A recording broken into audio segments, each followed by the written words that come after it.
Rolling. We're rolling. So, tell me, how has your day been? It has been okay. Has been okay to be honest. What could have made it better? Uh, I don't know. I was just stressed out. But I gotta say, I was all day with the door open, so the wind was coming in. Yeah, the weather's been really nice lately. Yeah, so that's the only plus. But then that, yeah, just been making music. All right. So, let's get into these questions. Let's go. Let's get it. So, the reason why I wanted to make this podcast with you is, first of all, your credentials. Okay. And for us hip hop listeners, we go through multiple songs from artists like Kanye West and Pusha T. Yet we rarely think about what goes into making that music. Mm-hmm. And that's what I wanted for this podcast, or this conversation in this podcast, to show about what can we learn more about the structure of a hip hop song. All right, let's do it. And I wanted to ask you, because we've had many conversations regarding the genre. Mm-hmm. So I know that you have a lot of knowledge that you can share. Just a little bit. Yeah. Just as your years of making music and how you recently graduated from school. Mm-hmm.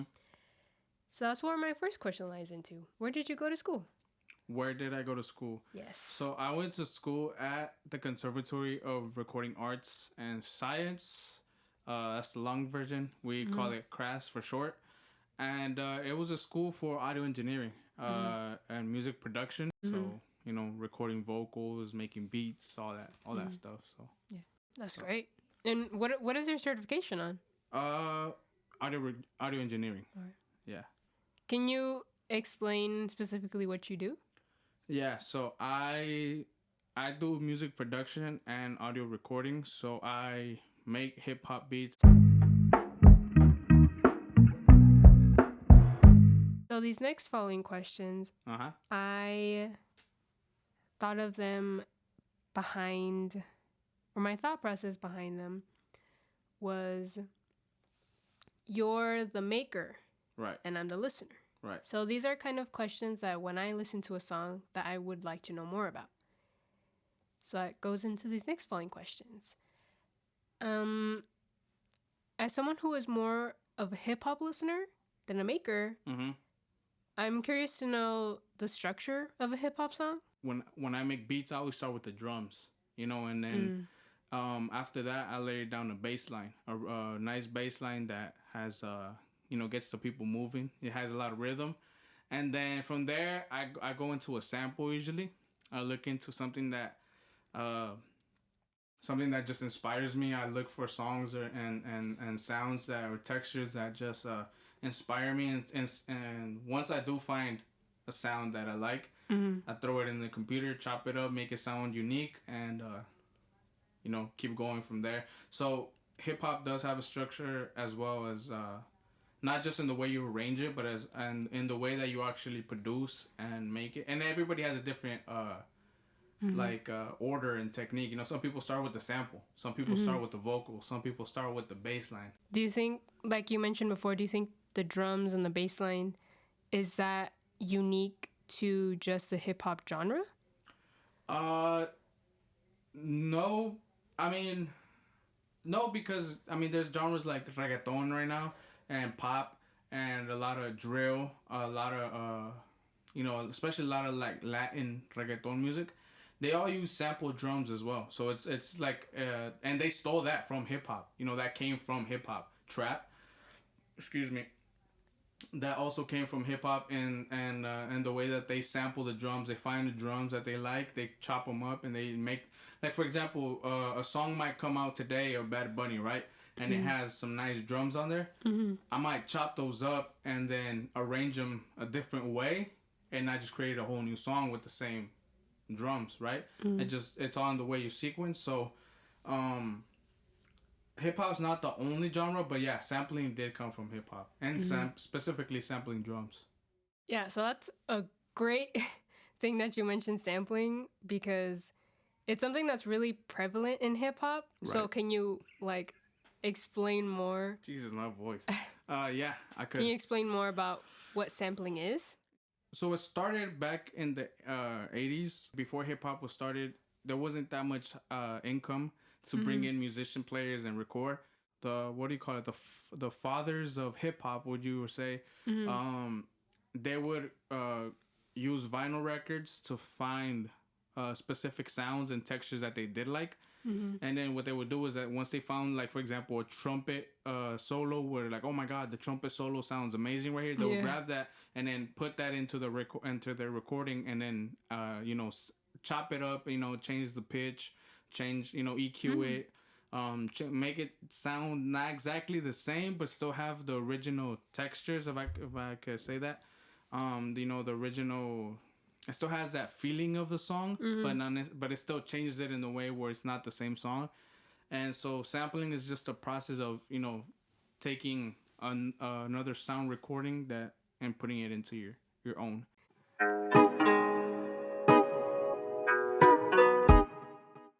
So, in recent discussions about artists sampling their music, and personally, one of my favorite Kanye songs called Stronger, he sampled it by Daft Punk to create like that catchy hook in his song. I can't do it, but yeah.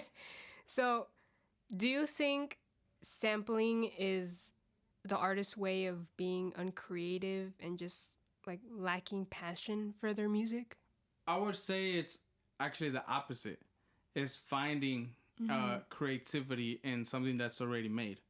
So, for example, a term in hip hop was like, "Oh, damn, he got all the meat off the bone." For example, you chopped up all the good parts of the song. There's no more good parts I can use. It's all been chopped up. Like, when you're eating a chicken wing and you eat all the pieces of meat and it's just the bone left.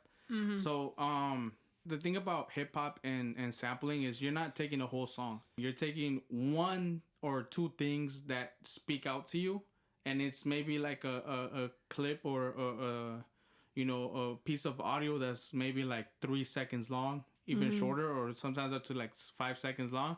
You have to basically find that that bone that almost has no meat and still make a meal out of it. So that's the way I look at it. So it's more creative. I feel like you have to have more creativity. When I listen to a song by Kanye West and Pusha T, what's that part of that song that makes them so catchy? We call it sonic crack, and that's basically the melody. Yeah, it's the melody line. It's just we call it the hook because it's like when you go fishing, you gotta grab their attention. I mean, we heard that term in writing class as well. Yeah. But we call that the hook because you want to keep. It's always like you want to keep it in their minds at all time, right? There you want something that's always gonna be in people's minds, and it's easy to be engraved. How can it be easy? You wanna know a trick? Of course. If you could hum it, it'll be a fire melody because it'll be stuck on people's heads, and then they'll be humming it. If you write a melody that's too hard to hum, no one's gonna hum it, and so it's not gonna be like those songs are just stuck in people's heads. So yeah, that's sonic crack, we call it. For you, as an artist, what do you think is the hardest stage of creating a song? Do you think it's producing, recording, mixing, mastering, releasing, or is it the marketing aspect of it? I would say it's different it depends on what stage you are. Like if you're in the beginning stage, everything is gonna be hard, right? You're gonna be like, everything's gonna be overwhelmingly hard. But right now, I feel like the hardest part is marketing. Is trying to sell that song. Who is trying to convince the listener that my song is different and you should give me a listen instead of Pusha T or Kanye or Drake or all these artists. Listen to me instead. I feel like that's the hardest part. But I feel like the reason why it's hard is because when you want to think outside the box and do other ideas, that's where you come into problems with like having second doubts, like, oh, is this gonna work? Is it's never been worked out, or I mean, you think about it, budgets back then, they used to be like for music videos, they used to be like $1 million, right? I mean, I there was this Janet Jackson and Busta Rhymes video that costed them $1 million, right? That's crazy. Today you could record a video with your iPhone, and it'll be pretty cool. You know, if you know how to edit, right? So getting it to the right audience. A lot of people think that you just put money in an ad, and then it's gonna work out. I mean, where is the ad going to though? I mean, think about it. There's the hardest part, and I had to figure this out myself. You know, like when I do hip hop music, there's times where I write a verse and I might want to record it myself, and it's like, okay, I want to market this. Okay, but a lot of people don't think about the little details. Like, okay, the song is in Spanish, so maybe I should market it like where there's more Spanish speaking people, right? So Miami, Texas, Arizona, California, Nevada. I'm not gonna market it, in Tennessee or Idaho when I know there's not a lot of Spanish speaking people out there, right? So that's just one technique, but there's hundreds of them, right? So yeah, marketing, and it just falls back into business, right? How good are you at business? If you know how to sell, then you can sell anything, and then same goes with the song. So you need to be able to know how to sell your song and how to market it. That's the hardest part. Yeah, I feel like as the music listener, we just consume what is coming to us, what is coming at us. That goes into the marketing that you were talking about. So yeah, it's nice to get that insight. You got to think about it. A song is just another product at the end of the day. So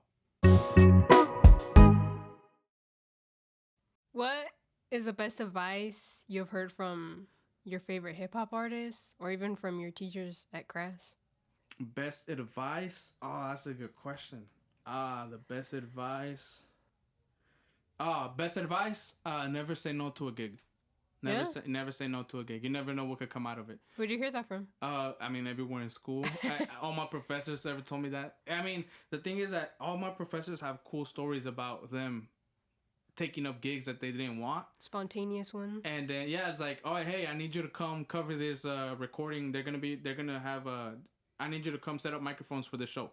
And it's like, I don't want to go put on microphones. It's Friday night. I could be doing anything else. Yeah. But it's like, well, I'm going to get paid, whatever. And then they go, and then guess what? They end up meeting somebody that's like, oh, you went to school here? Oh, you went this? Oh, you're an audio engineer? Hey, look, I'm starting this business, and, I need an audio engineer, but da-da-da. And then they always have stories like that. So one of the best advice that I've heard that they told me, and I've applied it, has never say no to a gig. Definitely, as we have had many previous conversations about music, I've gotten a lot of information, probably more than the average hip-hop listener would know. So I hope more people are knowledgeable about the process behind a hip-hop song.